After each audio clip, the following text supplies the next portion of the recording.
Hey everyone, we're here at Ryan Card Collector 2's shop in Grove City, Ohio.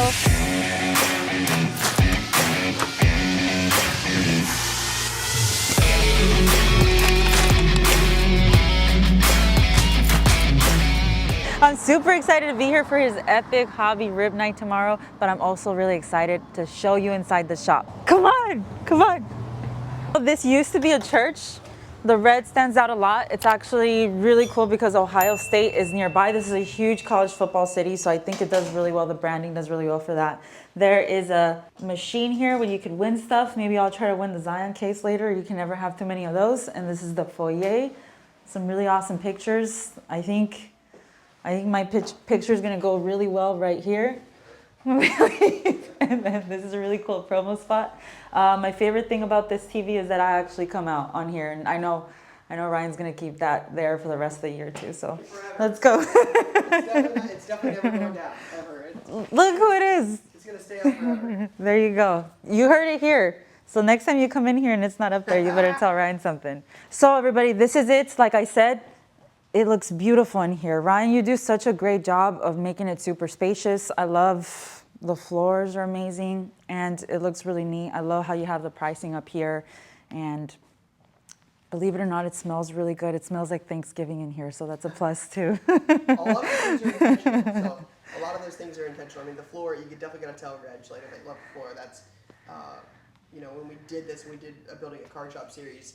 That was one of the things we disagreed on pretty heavily, was the floor Really? design. And we ended up going with hers, and a lot of people came in and were like, yeah, I love the floors, tell your wife. And so it's still a running joke to this day, but the floors were Reg. But yeah, the smell is like, again, like I don't want to ever be that like musty card shop where you walk in and it smells like cardboard that's, you know, 20 years old. That's not what we want. So the smell, like, again, there's just so many things that go into it. Like the little details are what make it fun. So like, again, the design, the layout, like it's been something we've played with over the years for sure. It hasn't always been like this, but when I mean, there's 1,500 square feet here. We started with 500, and when you can get to 1,500 square feet, it's, you know, I would love to have 5,000 square feet one day, but until we get there, it's how do you make the most out of 1,500 square feet? You know, when we first opened, this was dime cards here, so we had dime cards, and then we had nowhere to put those, and we needed to grow Pokemon, and then we moved Pokemon there. So it just kind of it's evolved as time has gone on, but yeah, it works really well and definitely something we enjoy. Just like our other card shop tours, we're going to take you to every single nook and cranny corner of the store. Ryan, now that we have your take on the look of it, and shout out to Regina for the floors, because that's the best part about the place so far. But Pokemon, how popular is Pokemon in the shop, and why? Like, why here? Yeah, I mean, Pokemon interest has fluctuated a ton. It has had its super, you know, it's been super high, it's been super low. But again, I think it's a big part of growing the space is the, you know, non-sport TCG stuff. It's going to be a bigger part of the market here in the future. I mean, Pokemon's obviously a massive IP to begin with, but just more like Topps just got the Disney license, like we just saw that. Like global Disney license. So that's obviously huge. And then you've got, you know, Star Wars and many others, like Lorcana has been a big one. So I anticipate that continuing to grow. But yeah, at the moment, it's just that's often been an entry point for a lot of people in the hobby. It was for you and it was for me. So I anticipate Pokemon continuing to be a big part of what we're doing. Merch. What made you decide to do merch? I'll personally share something really weird about me. It's very imposter-like syndrome of me, which I think is sometimes insecurity. But I have yet to make merch because I just don't know who would wear it. I would wear it. I would wear it. I would rock like a blue ice, black MamaBreaks shirt. I think we can make that happen. We'll make that happen. We'll make that happen. But yeah, so merch. I mean, merch? This is looking a little rough these days. We gotta get this one cleaned up. But yeah, I mean, it's a little bit of memorabilia. Like we don't sell a ton of it. It sells better around the holidays and, you know, Black Friday. That's when when memorabilia typically moves. But normally it's stocked with like book bags, hoodies, T-shirts, just a little bit of everything, right? Like we have a guy who has a great company. Shout out to Mark, who makes this happen. I mean, tumblers and hats and shirts, a little bit of everything. So it's not as stocked as it might normally be. But I think one of the things we've done that's actually really cool and different is we've used the logo over the years for different designs, different dates. So like you've got a CC2 Halloween color right? Like you got the orange and the white, just something you might not expect. No, it's I like so that. we've used the logo for different designs, the white and the red, the gold, the white and the black, just different designs for different things. So yeah, it's a cool piece, and obviously if people come in, like we have people that travel from all over. We've had people from out of the country, from all over the U.S. People drive 14 hours. Somebody drove from Dallas last time for Kids Trade Night to come. So we'd like to make sure that we have this kind of stuff. We want as many people to rock it as we can. So, Whole sling bag. in case nobody knows, tell us the meaning behind your logo. Yeah, so this is actually not the first iteration of the logo. Very similar to like the Ohio State type logo. That's what I wanted like the outer circle to be. You got the state of Ohio inside, our number 2. But it originally said like Card Collector 2. And before I had a shop, this said Columbus, Ohio. So, because that's, where I was. When I first originally got my logo, and we didn't have a store, it just said Card Collector 2 and then Columbus, Ohio, like that's where we were. But when we opened the card shop, I wanted to keep my online name and kind of bring that to our retail store. So we just made it CardCollector2's sports cards, and then we changed the logo then when we opened. So that's been the logo we've had for a while, but it actually wasn't always that way. I love doing this, and I don't really make time enough for it, but I don't see a ton of card shops with this much like value boxes. So how important are value boxes to you, and how important are they to your brand? For sure, it's something we've got a lot of content on our page around value boxes. I say it a lot, but you go to a show and you're looking for deals and looking to flip, and you've got that hustle mentality. The first things that get updated at card shows and in card shops are the showcase cards, right? Like if I'm gonna fix the price of a Jordan Mason card, right? The running back in San Francisco behind McCaffrey, his stuff blew up, 147 yards, touchdowns. McCaffrey's hurt, his stuff blows up. You're going to the showcases, you're finding the best stuff first. We don't have the time nor the resources to go through every one of these football boxes and see if we have Jordan Mason cards. So this is where I believe the deals lie. So sometimes the guys will, if you have a card of Bryce Young and he throws multiple interceptions, his stuff might be down. So some of the stuff might be high. Some of it might be super underpriced. And that's what makes it fun is you can come here, and I had a lot of success early on in value boxes. I found some really good cards. 101s in value boxes.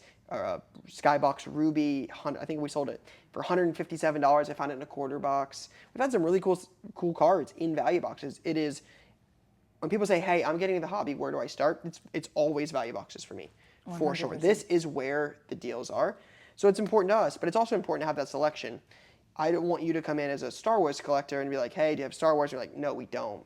So it's certainly not where we have the most inventory, but it's trying to have a little something for everyone. It takes a lot of time, a lot of effort, but NASCAR, miscellaneous, vintage, Pokemon, WWE, WNBA, there's a whole 4-row of WNBA. Miscellaneous is oftentimes like Disney. You've got Formula One, you've got dollar boxes, a lot of the local teams, so Bengals, Steelers, Reds, Michigan, unfortunately, a lot of Ohio State.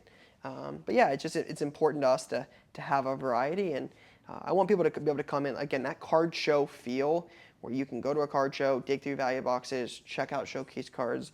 That is super important to us, and this is a perfect example. Like, it's honestly, we sell so much of this. This is down. It was actually, there was another 9 value boxes at the beginning of the year. So it's hard to keep up with this stuff. I mean, to imagine the pricing, like you either look them up or you guess, and you don't want to be crazy. So it's like, how do you get this kind of stuff at a scale?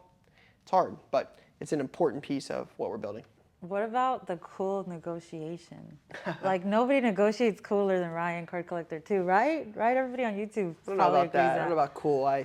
So okay, let me ask you this question.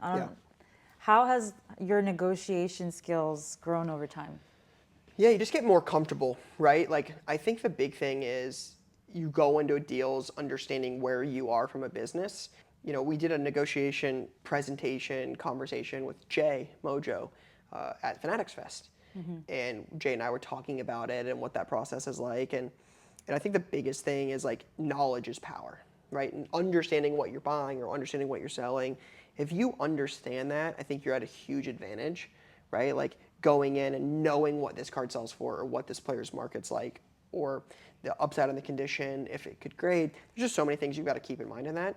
And I feel like I'm so involved in the market on a daily basis, just doing this for a living. I have a really good idea of like the stuff we're trying to buy. We buy a lot of it. Like we're always buying. So I think that knowledge, like that, 20 years of doing this and being involved in it every day, like that helps when you're negotiating. It's not hard to be friendly. Like you get more with sugar than you do with salt. And I think if you go into these deals, like understanding that there's a person on the other side of it and like you don't have to crush them to get a good deal. Like you can win and they can win. And I understand so much more now doing it for so long that, cash is king. Two people can win in a deal. Like we don't need inventory. That's a big thing for us is like why we like to buy things. We go into a deal and if we don't buy it, it's okay. Life goes on. Like we have a lot of stuff we're buying. You see it. Like we've had great conversations this week. I think going into a deal, just understanding that if it doesn't happen, cool, no hard feelings. There's a person on the other side of it. Depending on what they want to do, it's not as complicated as it thinks. But again, that's not always how it was. That's taken a long time. Like every day, no days off, 18 plus years. You learn a lot about negotiating in thousands of transactions. I mean, I've been to thousands of card shows, thousands of online deals. Like those things just take time and repetition, and I think we're in a good spot for that. Okay, let me ask you this for anybody watching that needs some advice. I see a card at a card show that I absolutely want. Yep. But I know that it's probably a little over comp. What's your line?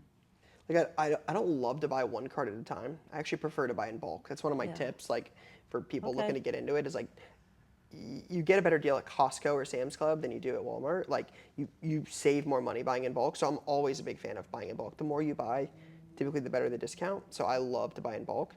So one of the things I like to say is like if I pick out some things, do you have any room?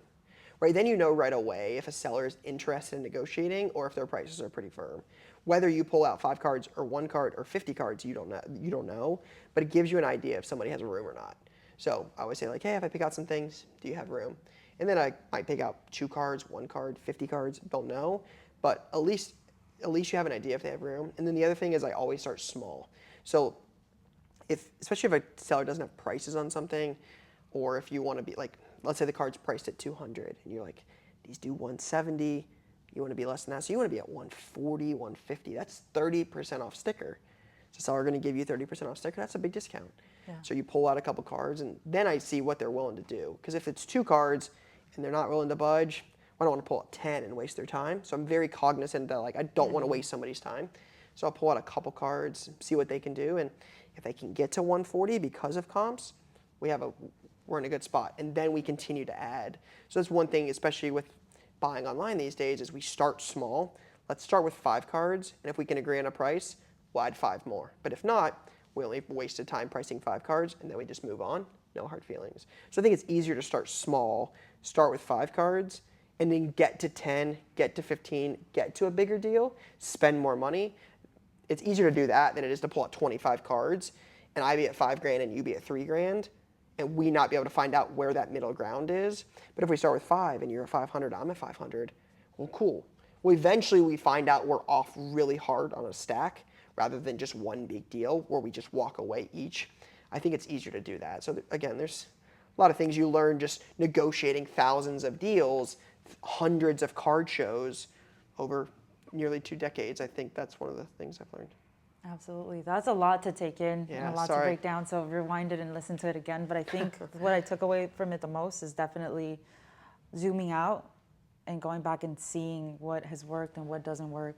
What could work for you may not be something that works for someone else. Sure. And just trying different things and strategizing. Yeah, it's like doing strategy. It's like doing a push-up, right? How do you do a push-up? Well, you do the push-up. Like I can't tell you how to do it. Like you have to get into that. You have to try it. It comes with experience, right? It's like shooting a free throw. It's like doing those things. Like and you understand it more, and you understand it way more once you try it out. For sure. Yeah, I agree.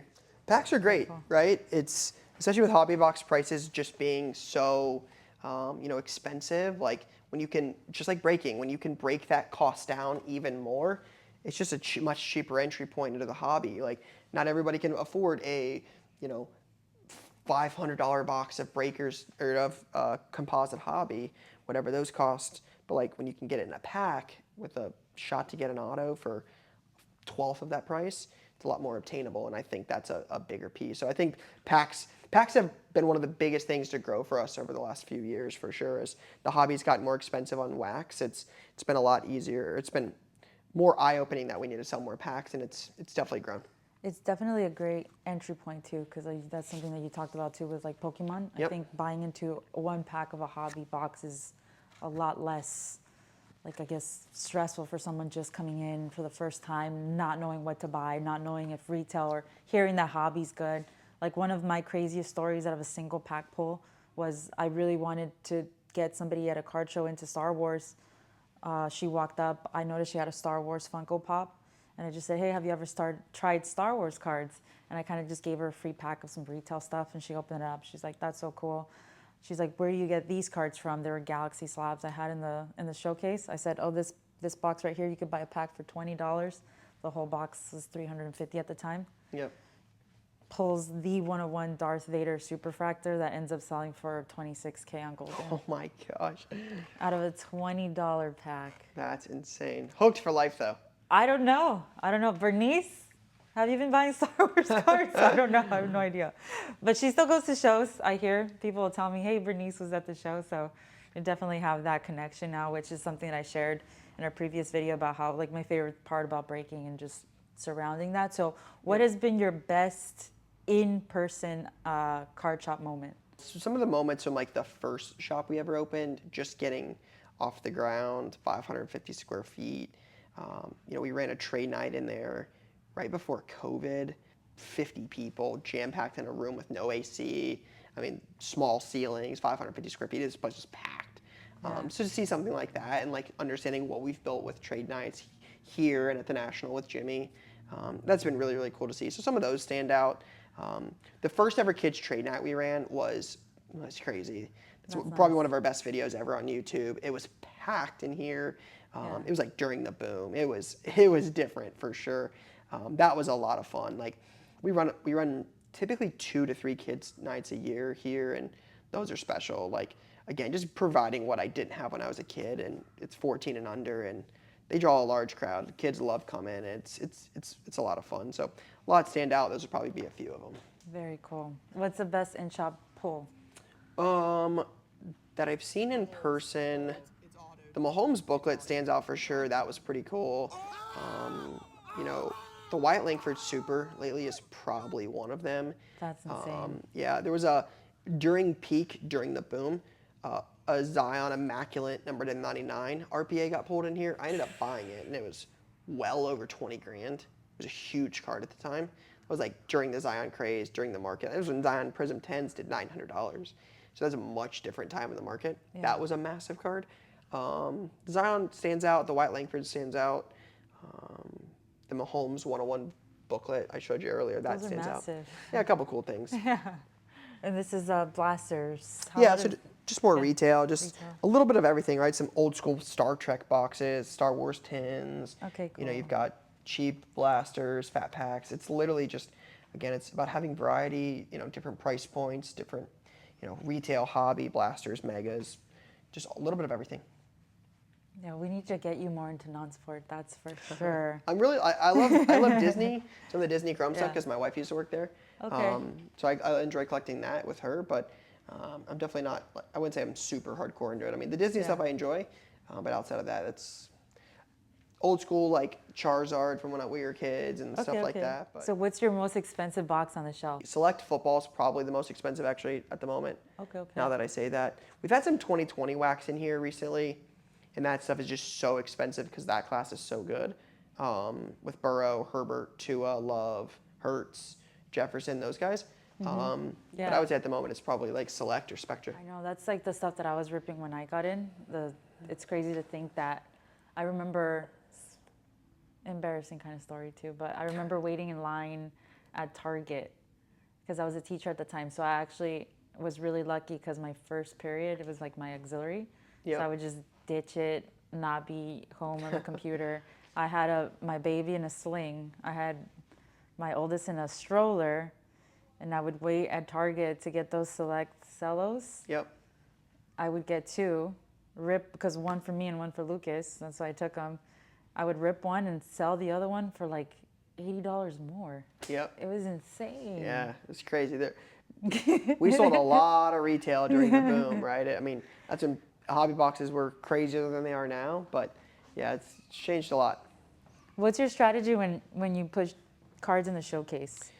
Yeah, I mean, it changes a lot. I mean, obviously, like the big thing for us is having cool cards of like the teams that are local. Like that's always been a big part of our strategy. Like we're 15 minutes from one of the biggest college university, the colleges fan bases in the country. So there's a lot of cool Ohio State stuff. That's cool. But then it's like your good local teams like Nick Chubb and Joe Burrow. Those are two big guys for the Browns and the Bengals. Like those guys sell really well. Jamar Chase, T. Higgins, Denzel Ward, Myles Garrett, stuff like that. And then it's like, okay, well, what else do people want? What are people buying in the market? And you just try to have as much variety as possible. Again, you can only do so much with, 3 showcases of singles. One is premium retail, one is non-sport, and one is non-sport singles and a mix of stuff, right? So it's with 3 showcases, it's just you can only get out so much stuff.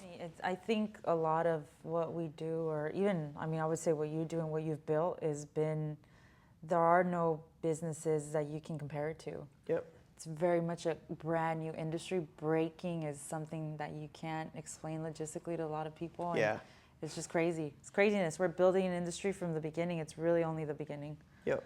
How do you imagine breaking and card shops and card shows evolving over the next 30 years? I think breaking is a huge part of the future. I think especially with the way the online is going and sports betting, just the immediate access to that kind of thing.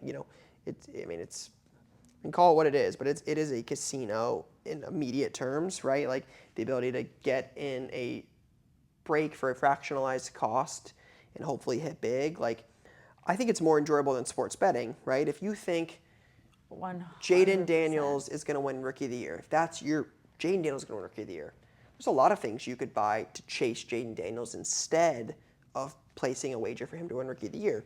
You could buy wax and hold it. You could buy Jaden Daniels cards. You could get in the Commanders breaks. There's a lot of things you could do.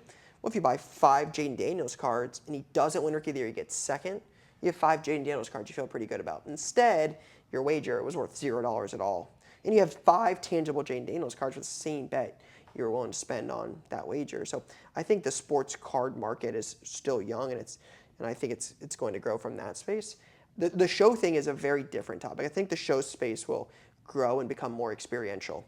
I think Fanatics Fest is like a real sample for what they'll become. I don't know if most card shows will be that experiential. I think that's a whole different level. But I think card shows that focus on kids and extracurriculars, whether that be athletes or events or, my friend Brad in Chippewa, Indiana does like a kid scavenger hunt where kids go to different tables and they can win prizes. Those things will matter at card shows. It's not going to be the same group of 50 people at the same show once every 2 months. Those things will still happen, but the big shows that will evolve and grow, that will become some of the best in the country, those will really evolve. I think the card show space is a massive piece of the future. Hey everyone, I hope you enjoyed the tour of Ryan Card Collector 2's shop here. We talked shop, we talked a lot about cards, and we talked a lot about the future of the hobby. Thank you for liking and subscribing. I'll see you for the next one. That's Trade Night. Go watch it now.